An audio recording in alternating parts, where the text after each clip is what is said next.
tanggal 1 sampai 10 Zulhijjah, start hari Rabu 22 Juli, siapkan Kamis malam, karena Kamis malam itu sudah mulai masuk.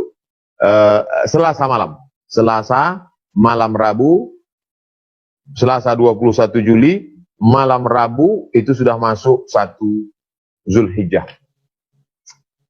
Apa yang kita lakukan? Yang paling afdol 10 hari ini, 1 sampai 8 dulu. 1 sampai 8 umum. Puasa bagus. Baca Quran mantap.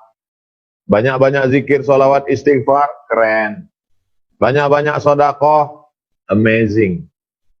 Umum. 1 sampai 8 nih umum. Nah, 1 sampai 8. Ya silahkan, rindu nih udah lama Ramadan kemarin. Bacaan Quran udah mulai kurang. Ini start lagi dari sekarang. Coba pasang kalender 1 sampai 8 Zulhijjah, maka saya akan buat program 1 hari sekian juz. Subhanallah wa bihamdi, subhanallah azim sekian kali. Istighfarnya sekian kali. Sholawatnya sekian kali. Saya mau puasa sunat. Bagus. Dari sekarang, di plan. 1 sampai 8. Nah, sekarang tanggal 9-nya. 9 Zulhijjah. Hadis riwayat Muslim. Yukaffirus sanatal madiyata wal baqiyata. Puasa tanggal 9 Zulhijjah menghapuskan dosa setahun yang lalu dan setahun yang akan datang. Nah ini. Oke, 1 sampai 8 karena nggak bisa puasa, nggak apa-apa. Tapi tanggal 9 jangan sampai nggak puasa. Tapi saya anjurkan yang belum mengqadha puasa, kemarin waktu Syawal, maklum sibuk, banyak undangan, ayam, opor ayam, sup, buntut, segala macam, nggak bisa mengqadha. Ya ini kesempatan, motivasi lagi. 8 hari, kemarinnya tinggal puasanya 7 hari, nah ini qadha. Siapa yang berniat qadha puasa di awal Zulhijjah, qadhanya lunas, dapat pahala puasa sunat Zulhijjah. Kalau kebetulan jatuh hari Senin, hari Kamis, dapat pahala Senin, Kamis, dapat 2 kali. Ada Senin sekali, Kamis sekali. Tapi niatnya niat qadha saja. Oke, tanggal 9 sudah selesai. Sekarang masuk tanggal 10. Tanggal 10 Zulhijjah, insya Allah jatuh pada hari Jumat. Hari Jumat, tanggal 31 Juli. Pada hari Jumat tanggal 31 Juli itu apa amal yang paling afdal? Ma'amila adamiyun amalan. Tidak ada amal ibadah yang dilakukan oleh manusia. Ahabbu ilallah. Yang lebih dicintai Allah pada hari itu. Min iraqatid dam. Menumpahkan darah. Jadi amal yang paling bagus tanggal 10 Zulhijjah adalah menumpahkan darah. Maksudnya menumpahkan darah kambing, darah lembu, darah sapi, darah kerbau, darah onta. Wa innaha la ta'ti yaumal qiyamati. Binatang itu nanti akan datang pada hari kiamat biquruniha dengan tanduknya. Wa azlafiha wa ash'ariha dengan bulunya. Wa azlafiha dengan kukunya. Kenapa bulu, kuku, tanduk? Kenapa tidak disebut binatang itu akan datang dengan punuknya, dengan dagingnya, dengan susunya? Tidak ada. Tapi yang disebut binatang itu akan datang dengan tanduknya, dengan bulunya, dengan kukunya. Kenapa? Karena tanduk, bulu, dan kuku akan jadi sampah. Tak ada orang menggulai tanduk, rendang bulu, sup kuku, tak ada. Apa maksudnya? Sedangkan sampahnya saja akan bernilai ibadah, akan menjadi saksi di hadapan Allah. Apalagi dagingnya, sumsumnya, tunjangnya, hatinya, limpanya, ususnya. Maka ini semua akan menjadi amal ibadah.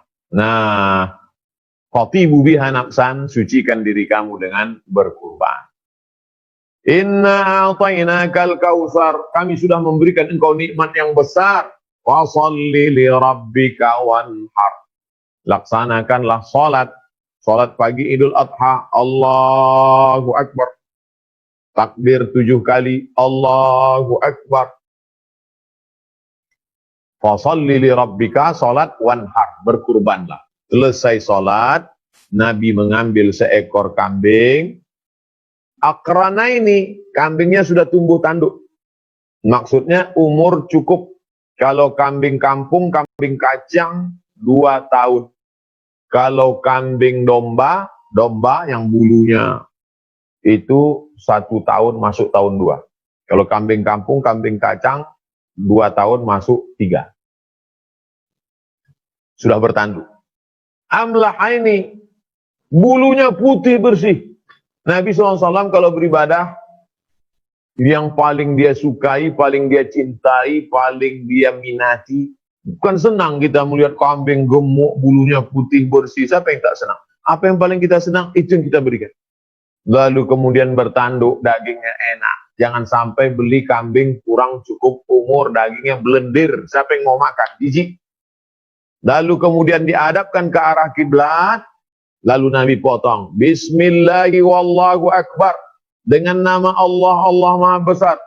Allahumma hadza an Muhammad wa ali Muhammad. Ini ku sembelih untuk Muhammad dan untuk keluarga Muhammad sallallahu alaihi wasallam. Akrana ini 2 ekor yang sudah bertanduk. Amlahaini, putih bersih. Fakulu minha, dianjurkan untuk memakan dagingnya. Minha, sedikit saja.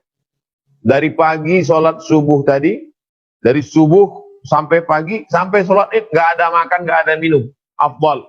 Makanan pertama yang masuk ke mulut pada tanggal 10 Zulhijjah, min kabidi udhiyatihi, Nabi memakan sebagian hati kambingnya. Begitu dipotong, dikuliti, dibelah, ambil hati kambing, cuci darah karena darah itu najis, siram pakai jeruk limau nipis supaya jangan amis bau, bakar, kasih garam, bismillah, Allahumma barik lana fi ma razaqtana wa qina adzabannar. Inilah makanan pertama yang dimakan hari Idul Adha, littabarruk, untuk ngambil barokah. Fakulu minha, makan, disuruh makan. Wa at'imul ba'isal faqir, sisanya bagikan ke fakir miskin. Setelah dimakan, sisanya bagi ke fakir. Yang paling afdal. Apalagi kita di perkotaan tiap hari makan daging. Bahkan saya lihat orang tak ada lagi makan daging. Kenapa? Tamak. Ini banyak daging disimpan sampai melompat kaki kambing dari freezer. Sampai berbulan-bulan tidak habis. Bagikan semua. Yang paling afdal itu bagi semua. Ambil aja hatinya sedikit, makan, dah. Habis itu, Pak Ustadz, Pak Haji, ini gimana dagingnya? Bagi semua ke fakir miskin. Cari tempat-tempat kawasan kumuh masyarakat itu, panti jompo, panti asuhan, kasih.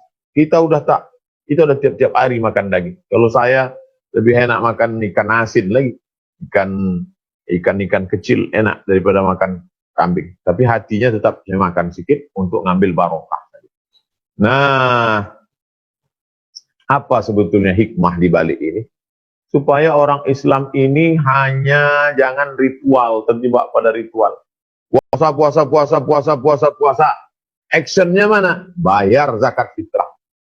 Tuh. Kemudian nabung cari duit. Actionnya mana? Nih, bagi kambing. Apalagi di zaman sekarang orang kesulitan pandemi corona. Orang nggak bisa keluar cari nafkah. Banyak orang kena PHK. Maka ini masanya kita untuk berbagi. Tapi jangan merasa sudah beramal, mentang-mentang baru berkurban. Kurban itu kan hanya start amalnya saja. Amal yang lain-lain tetap sedekah, tetap wakaf, tetap santunan fakir miskin, anak yatim, orang jompo, tetap kasih kain, tetap kasih minuman, kasih makanan. Nah, ini semua adalah dalam rangka untuk kepedulian kita. Allah Ta'ala tidak minta anak kita seperti yang diminta pada Nabi Ibrahim AS. Kalau Nabi Ibrahim anaknya diminta, kita enggak. Yang dia minta cuma 1 ekor kambing aja. Kenapa kita tidak kasih? Maka kita berikan ini. Maka insya Allah ini akan menjadi penghapus dosa. Ini akan menjadi bukti keimanan. Ini akan menunjukkan ketaatan kita kepada Allah Subhanahu wa Ta'ala. Saya sudah jelaskan dari hari pertama, hari ke-8, hari ke-9, hari ke-10. Tata cara penyembelihan dan afdal pembagiannya.